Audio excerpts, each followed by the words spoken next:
how's it been progressing? Support from all over the world, particularly from the scientific community, which is very important. You're based in New York or here? I thought you were here. I'm based here, but I'm doing a Broadway play in New York. Whenever I'm in New York, I wouldn't miss a Broadway play, but in the last 3 years, I haven't seen one. So closing that gap by, showing what's behind the curtain, showing that's part of what I think this campaign is about. But with this aspect, definitely we need to open the curtain. Everybody is talking about solar energy. Yeah. We are harnessing solar energy better than most people. When you call soil dirt, we all become dirt bags, isn't it?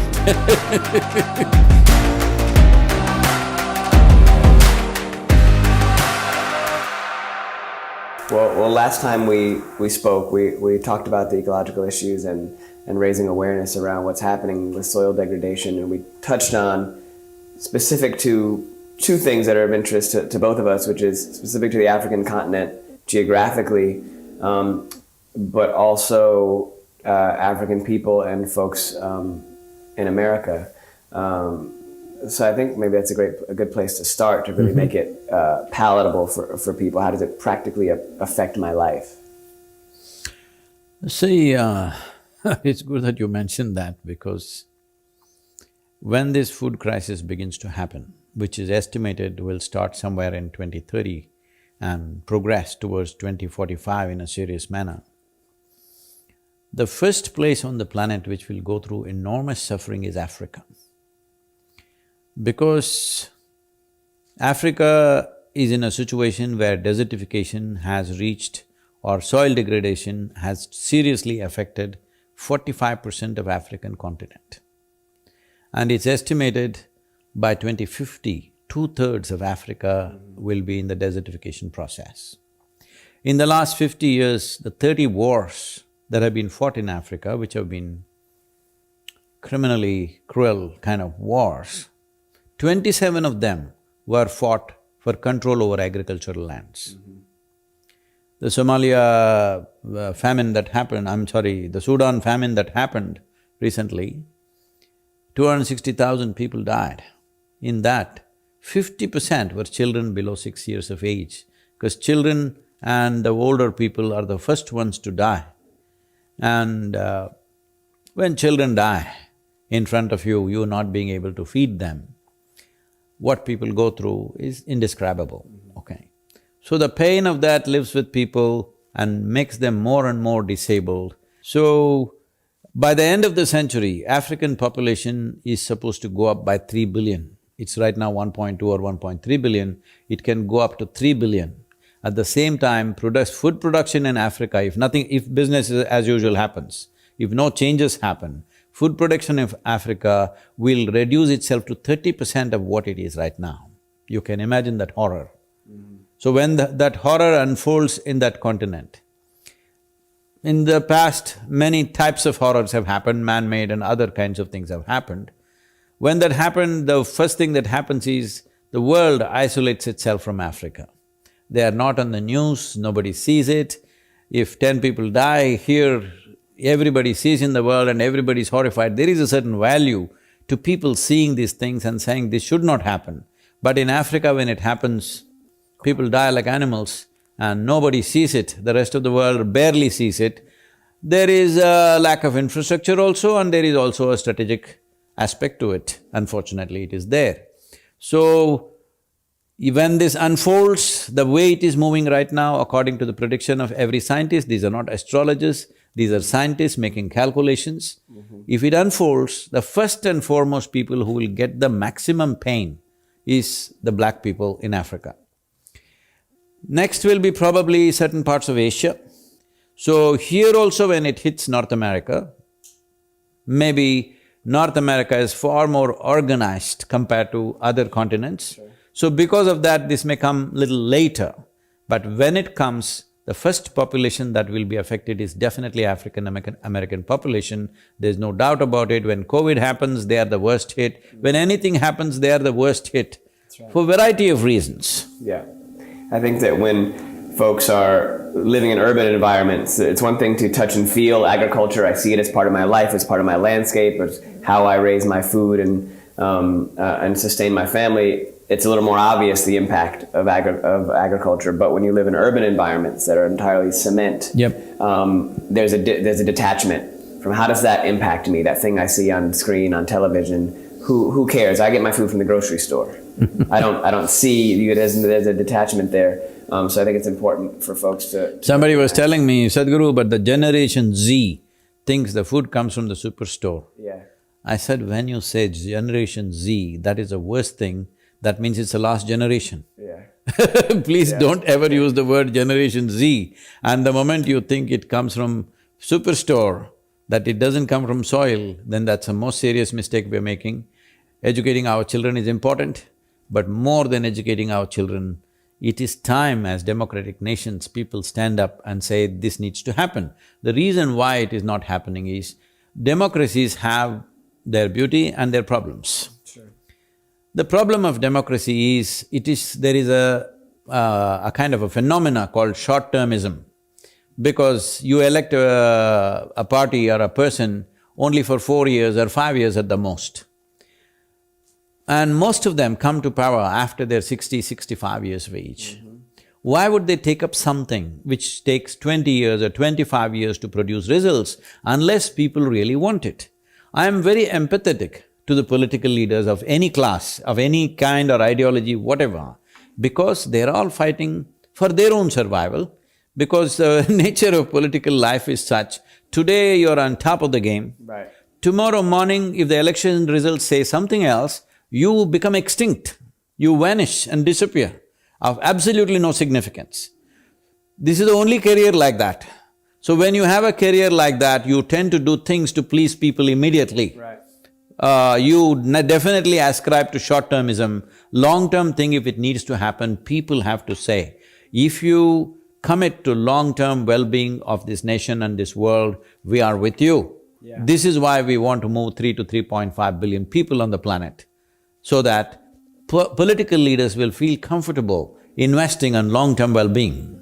And the electorate, the people can digest it and understand that we are invested in a long-term strategy. One of the things that's so difficult about the multi-pronged system of oppression that folks are experiencing, especially Black folks in America and otherwise, is there's so many moving targets and problems, right? Whether it's policing or housing or education, etc. So your energy, which you already have very little of because it's incredibly expensive and taxing to be poor, you're already low on resources, but you have to pay attention to play this game of whack-a-mole on all the things that are oppressing you. So then if something comes up that feels long-term, that feels like a luxury item. I'd love to care about that, but I've got to get my kids to school, I've got to avoid violence, I've got to find a way to put food on the table, I've got to do all this. How do I… So that's one of our Now that obstacles. you mentioned food on the table as the last one, I want to make that the first one. Yeah, and a connection between food on the table. If the food has to be on the table, the food has to come to the on the floor of the shop. Yeah. If it has to come on the floor of the shop, it has to be on the farm. If it has to be on the farm, there has to be rich soil. So that is the first priority. There are many issues, I'm not saying they're not important. There are many issues, they're all important. But the most important thing is fundamental life, isn't it?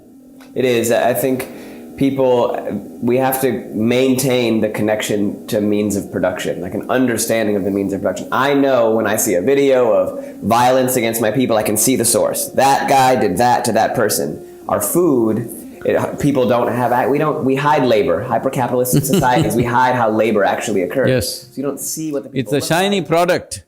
Who made it shine? Just give me the iPhone. I don't need to know all the children that worked for it, how the people that were exploited in Uganda, whatever, to get the result. So closing that gap by, showing what's behind the curtain, that's part of what I think this campaign is about. Like definitely we need to open the curtain, because this is not an audience. The food and us, the relationship is not that of a play and an audience. An audience need not see what's behind the curtain. They must see what is there on stage, that's all their business is. But here, we are the consumers, we are the people for whom this is being done. If we don't see the whole process, we will regret it in a serious way, because every responsible scientist in the world is clearly saying by 2045, we will be producing 40% less food on the planet and our populations will be over 9 billion. It is not a world to live in, believe me. It is not a world to live in.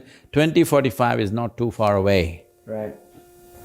It feels like it was just a minute ago we were talking about the year 2000 and now we're in 2022 almost. Halfway there to 45. I also think when you think about food on the table, especially in urban environments, what people are eating, what they're consuming, what they're putting in their bodies, plant-based diet. You know, I think about it's becoming more and more popular to talk about. It's certainly a growing business. And people are sampling it and realizing it, you know, it's not as scary and foreign as they might expect. So yeah, I think you're going all over the place, traveling UAE and the other parts of Asia and everything, but you're hopping the most important place, which is India in between. Yeah. Why I'm saying this is because in India even today, nearly 47% of the population is fully vegetarian. Right. And another 25–30% of the population is non-vegetarian in the sense they will have some non-vegetarian meat or fish or something as a side dish probably once a week or maybe once a month. So they call non-vegetarian. But there's nobody eating a full steak anywhere in India, okay? Certainly not every day. So, Yeah.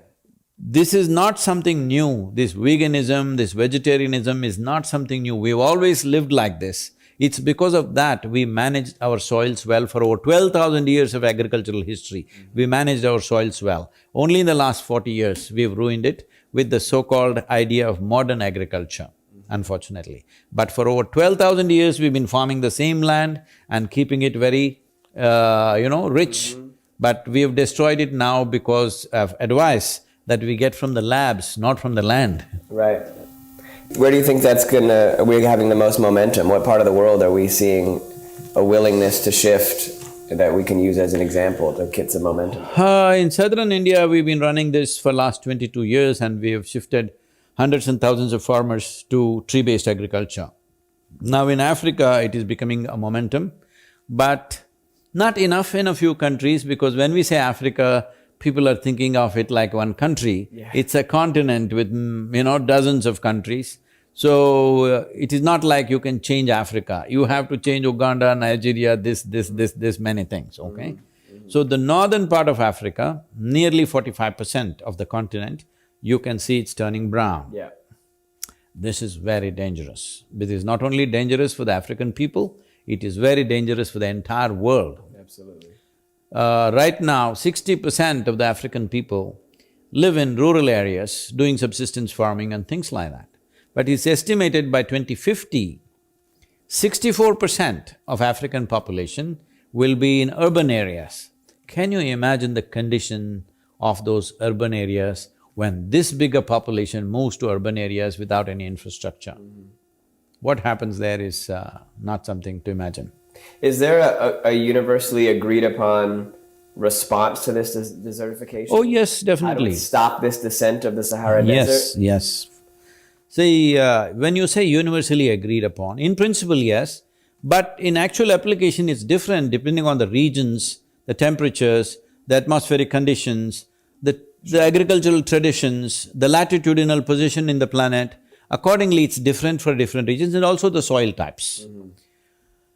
So, in application it's different. In principle, it is same in the sense, see, organic content comes from only two sources, either from plants or from animals.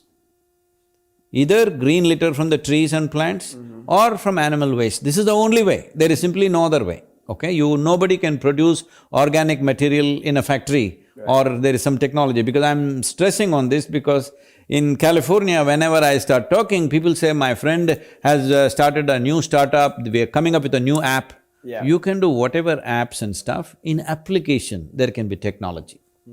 But in fundamental, this is all it is, you need to produce organic content. Right now, you just see any farmer, largely, most farmers, are they producing any organic content on their land? Because it's machines, there are no animals, there are no trees, where is the organic content? They may buy some manure from somewhere.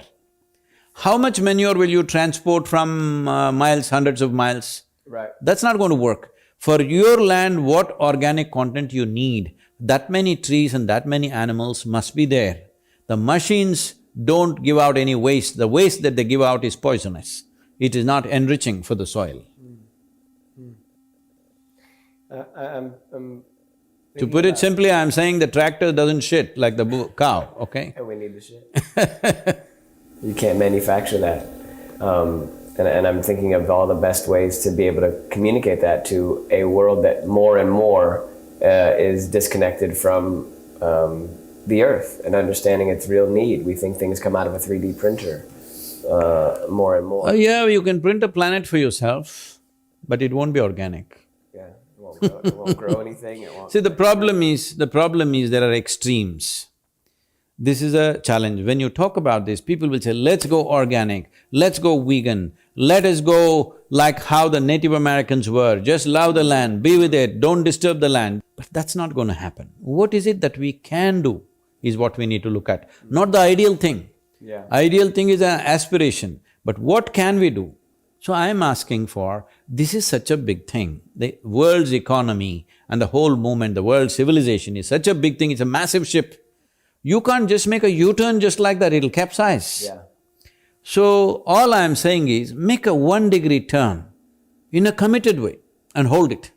See, right now, it has been a continuous morass for me to walk through. Yeah. Constantly people keep throwing this, what do you say, what are these lands? Marshlands at me to wade through.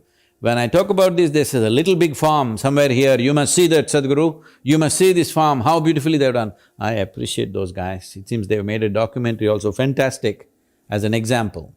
But what you need to understand is, suppose you and me, we have 100 acres, we did the ideal kind of farming. We're not here forever, we will die. Yeah. When we die, the next guy, what he will do is not in your hands, all right? That's what has happened to the land. Yeah. 100 years ago they were doing fine, now we've done this. So today I may be doing great, but tomorrow I will die and what will happen? So the most important thing that needs to happen right now, it needs to enter the policy of every nation on the planet. That minimum 3 to 6% organic content must be there in agricultural land. How you get it, it's your business.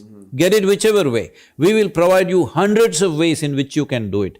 Do it your way. But if you want to own agricultural land, you must have 3 to 6% organic content. This is not even about you, because soil is not our property. Soil is a legacy that's come to us from previous generations. We must pass it on like that to the next generation. You can't leave dead soil for future generations. I mean, one of the things we talked about earlier is that, different countries are coming with different resources. Or we talked about the disastrous effects of colonization on West Africa in particular. And if you have nations that are at a great disadvantage from being corruptly kind of having everything pulled, all the resources stripped from them getting to 3% might be a different path than France, than Denmark. Other countries that don't have those obstacles. Yes. So keeping that in mind and the way we're framing it, we know that everybody's not starting from home base. Some people are starting on third base, some people are starting in the parking lot. Yes. This is our goal, and we can help augment the process to kind of create equal footing to be able to compensate for the changes you'll have to make. This is why I said, depending on the latitude, depending on the type of land, soil, economic conditions, cultural practices, taking this all into consideration, we are coming up with hundreds of ways to do it. Yeah. You choose your way as it's suitable for your land, or you invent your new way of doing it. Do it whichever way. Only thing is, soil must be alive. This is our responsibility as a generation, to keep the world soil alive. See, when we say why I am focusing on agricultural soil, not on a rainforest or the ocean or whatever, they're all issues. I'm not saying they're not, they're all serious issues. But agricultural land is one land which is every day tended to by human beings, men and women are there every day. That land is in the worst condition. What we are tending to. If you want rainforest to be well, you don't have to do anything, just don't go there, that's all. All right? You want to the ocean to be well, give it a 2-month holiday, no fishing, no nothing, even maritime business, just stop it for 3 days in a month, everything will bounce back, do you understand? Because nature has that power. But with soil, the land that we are tending to is in its worst condition. So what we are tending to, we can also turn it around. We are tending to it in a careless way, we can do it in a caring way. I'm thinking of the ways in which regular individuals and communities can best impact this locally. We obviously we're talking about policy. We want politicians to make it a priority for themselves. You have public land, you have private land with different needs.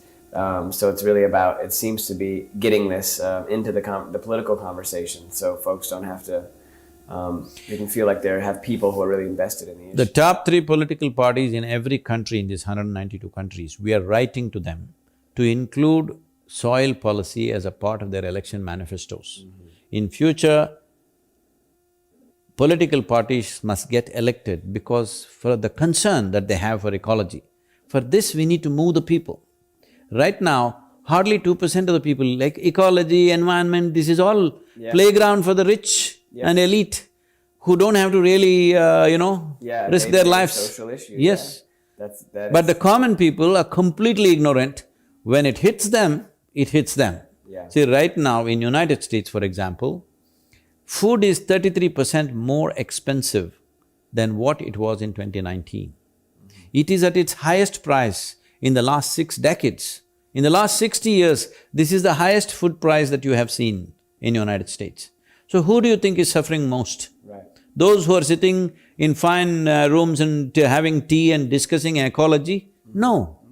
Those people who are completely ignorant of these things, it's hitting them, isn't it? Yeah, we just concluded the first part of a project around policing, and it's a very, very similar framework. We consistently see working poor folks astonished and surprised when police get off for murdering people on television, or politicians get away with huge corruption. How did this happen? Who is that? What is a district attorney? What is a grand jury? How did this happen? We're always in the state of surprise because there is don't understand how the actual underpinnings of it work. So you get caught off guard. It affects us, not the elite communities, but folks who are working poor. And it's for the exact same reason. We wonder, food is so expensive, gas is so expensive. That is a guy who has to walk the street every day for his living. That is the guy who is going to be hit first in every way. Exactly. Whether it's food shortage or a bullet, that is the guy who gets hit. Yeah, so he's the one that needs to be most informed. Yes. Because who does it benefit for you to be ignorant to these issues? Those in power. So that's an interesting parallel, I think a useful parallel for folks to be able to digest the importance, and that just because you're not aware of it doesn't mean it's not happening. And it does require, like everything involving systemic See, you power. having a bulletproof home is not a solution. Right.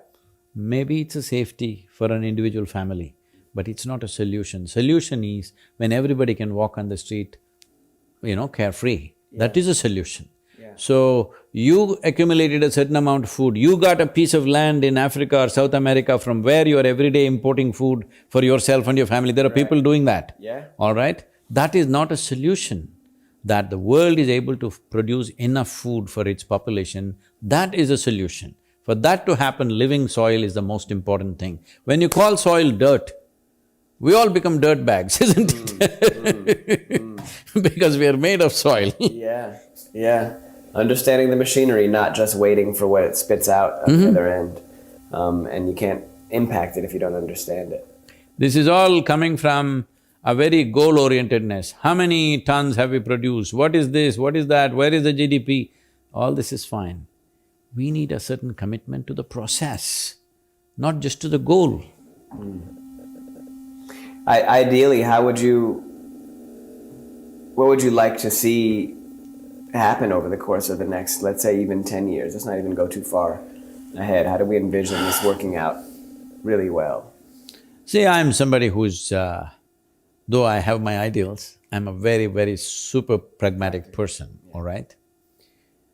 I believe if you make 1% change, 1 degree change in the course and hold it, committed to the change, in some time you would have made a U-turn. You need commitment and patience to see that it makes a U-turn. But if people have… Unfortunately, this is usually considered a revolution. Revolution means you want to turn things around like this. Well, it has never worked. It's only caused more misery to people. Maybe some glorious flags were flown here and there, but it brought enormous misery. More people died, more people suffered out of those things. Because sudden turns, if the small situations can be suddenly turned, large situations cannot be suddenly turned around. Right. It needs to be held, the course must be held for the changes that we make. This is why I'm consistently insisting that it must come into the policy. Yeah. I make some change, you make some change, it'll be there in our lifetime and again gone in the next generation. Yeah. It's not locked in. Where do you anticipate the most opposition? So till now, in the last 2 years, I've been talking to thousands of people, political leaders, influencers, business leaders, all these UN agencies, scientists. Till now, not one person has said anything negative about this. They say, everybody says this needs to happen. So what I see is, everybody knows the problem. When I say everybody, all the influential segment in the world, scientists, politicians, bureaucrats, everybody knows what's the problem. They've been waiting to bell the cat. Who should bell the cat? They need some idiot to do that. Here I am. Here I am. You need an idiot to bell the cat because everybody knows the cat needs to be belled, but nobody wants to bell it because they think somebody else will do it. I thought I should do it before I fall dead. Well, what we are doing right now in the form of conscious planet wouldn't be possible ever before because this is the first time we can sit here and speak to the entire world. There were no technologies like this. Even 25 years ago, this wouldn't be possible. Now, when we have the means to talk to every human being on the planet, now if we do not make the transformation, it simply shows that we don't care, isn't it? Yeah, that's the threshold. That's why education is so dangerous. If you keep it away from folks, we can excuse apathy. But once you have it, it's really hard to unlearn information. I certainly feel that way and learn that as a history student and a history teacher. It empowers and informs everything. You can't unremember what you've experienced. And this is not new, we've done this before.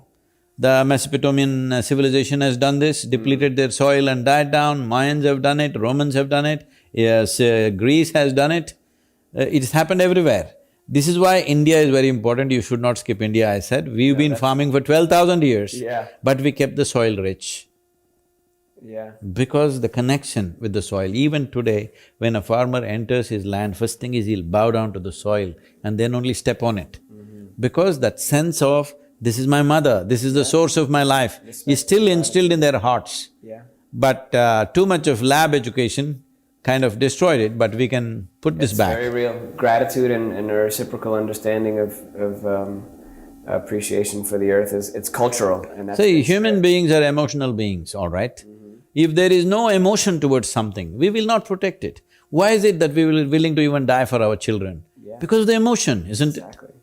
And that's why we're willing to allow atrocities to happen and our earth gets stripped away because we think about value and money more than anything else, but we can reverse that. I'm giving… my trip to India will be entirely dedicated to India. I don't want to squeeze it into like 3 other countries. It's a massive, beautiful… You must come when I'm there. Yes, please, absolutely.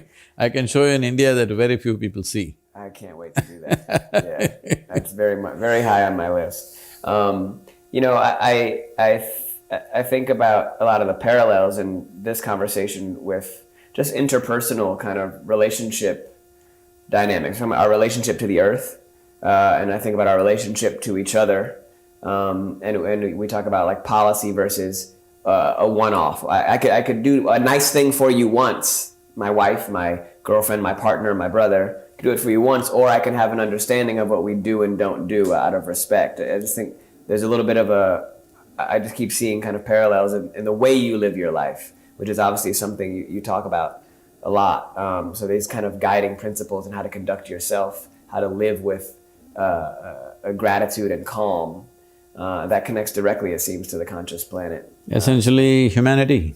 Yeah. We don't have to control our lives with morality if we have an overflowing sense of humanity, isn't it? Yeah. Because morals can be controlled by societies, morals can be controlled by the times in which we live, but humanity is a deep sense of empathy with life, which is instilled within our making. So it's best that we have an overflowing sense of humanity rather than trying to fix our lives with some morals which may work today and tomorrow it may turn against us. Exactly. Which is also something that doesn't have to be invented anew. It's how it's been happening for so long. We talked about the farming style. In America becomes organic is a new thing. It's how it started, right? When folks first Tell me came. what is not organic? Yeah. Except the plastic cup in which you may drink, what is not organic? Everything in the universe is organic, all right? You create a problem and then create a solution, which is actually what was already there in the first place.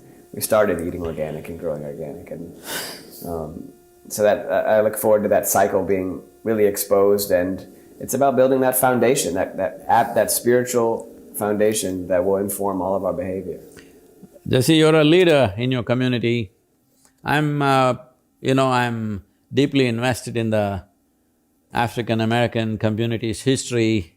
I've been, I'm talking about when I was 15, 16 years of age. I've read books on how the African-Americans came here, what happened to them.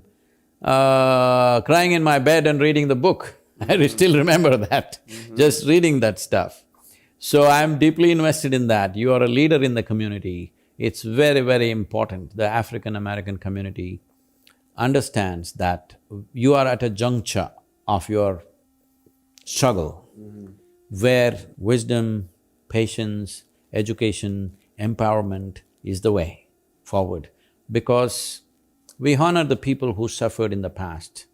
Your fathers and grandfathers who suffered immensely, we deeply honor them. But your struggle is for the unborn child, not for the dead. It's very, very important. Yeah, our guiding principles and elders and the people, the women and men and however they identify that are leading the fight understand that it's a consistent battle to be able to communicate that to younger generations, and in this technological era to communicate that to people anew. But at our core, that's exactly the principles that we live by and that we fight with. We just reacting in anger is going to work against you. It'll push you back as a community. It's very important. This generation must empower itself with education, enterprise. Yeah, our core group, we understand that, and then we're often projected to be reacting out of anger, but the vast majority of the time we're reacting out of love. We're reacting out of love for ourselves. That fuels our behavior and our movement, especially around policy, especially around feeding and fueling people. Now, why I'm saying this is, when you look back, who cannot be angry? Of course. So that's why looking forward is important, looking at the children, looking at the unborn child. How do we pave a way that they don't even have to really be affected by what happened yesterday? That should be the struggle. I know that's in everybody's minds, but if you look back, anger will come. But we must look back with a certain sense of dispassion towards that, and with great honor and respect for people who went through it as they went through it. Yeah. But we cannot fix the past, we can fix the future. Yeah, it is a very fascinating, actually, juggling act. You need to know your history and understand context, but you cannot be anchored by it. You cannot be weighed down by it, and that's it takes time to metabolize that information, right? Like we've all, read and experienced these things, and okay, this informs what's happening. Now I understand what that was referring to. Now I understand the origin of that policy. Now I understand why we live here. Now I understand why we eat this way, why we don't have any resources. Okay, I know that. I can just sit in it, or it can motivate me all the more to sit upright and move in loving awareness as to how we can make ourselves live in a better set of circumstances. It just requires experience and time, and that's hard for folks to always have, right? Because no, I'm saying this with a certain context, that particularly the African-American community, we would like to offer tools for them, and large-scale tools for individual people to see that their emotion, their intelligence, their strength, their energies are harnessed in such a way that the past wounds will turn into wisdom. No, don't remain as wounds. When you have a wound on your body… That's the difference, right there. Yeah, use it to, in some ways, I've torn my ACL, right? You have an injury, your body tries desperately to strengthen that area. It scars, it locks up so that it won't be wobbly. And I think that comes to mind when we think about using your injuries and your experience to fortify yourself, not to let the victor be the injury itself. It's something, yeah, we have to continue to be conscious of and figure out better ways to communicate. We are willing to offer whatever services we have to those, those who are in that community, who are in varieties of disadvantages for reasons beyond their own, their own doing.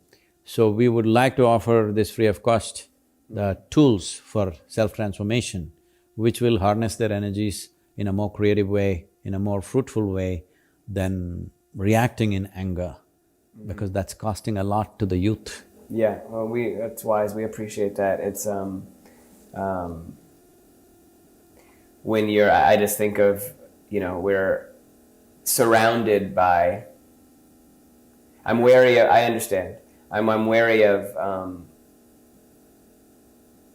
use of we're surrounded by so much and a victim of so much anger. That sometimes if we're a mirror and we're reflecting it back, it's not actually our actual mindset. And we receive that. We receive that because it is an emergency. And we need to be armed for the battle that's before us. So that's very much appreciated. I want you to not to see it as a battle, but as a self-transformative process. Because if you see anger, resentment, hatred, these are poisons that we drink and expect somebody else to die. That's not how it works. When we drink it, it kills us. That's right. That's exactly what somebody else wants. Yeah. All right? Yeah, indeed. So the most important thing is that we transform this energy into an empowerment process for the generation that is there now, and also for the future generations.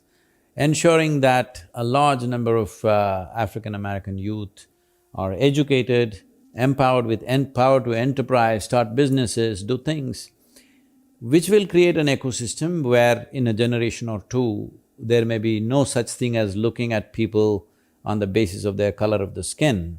If they're everywhere in the services, in the production, in variety of things, in positions of power, responsibility, so the color will not be the dominant force. And it's such a silly thing because the color is not even skin deep. Yeah. It's just the super surface. And even so my color is what I am because I can process sunlight better than you. Yes, exactly. And that is a problem for you. a power treated as a disadvantage. And everybody is talking about solar energy. Yeah. We are harnessing solar energy better than most people. Exactly, walking around solar panels. And regardless of how people view us, we'll be armed. We'll be fortified in a way that it doesn't stop our flow and our empowerment and our self-love and our ability to move in love. That's the ideal, right? We don't necessarily need to focus on how other people feel about us. We need to focus on how we feel and are able to have the mobility to grow. We cannot fix the past, but we can fix the future. Let's fix the future. Let's make it happen. Agreed. Thank you. Agreed. Thank you. Yes. Wonderful.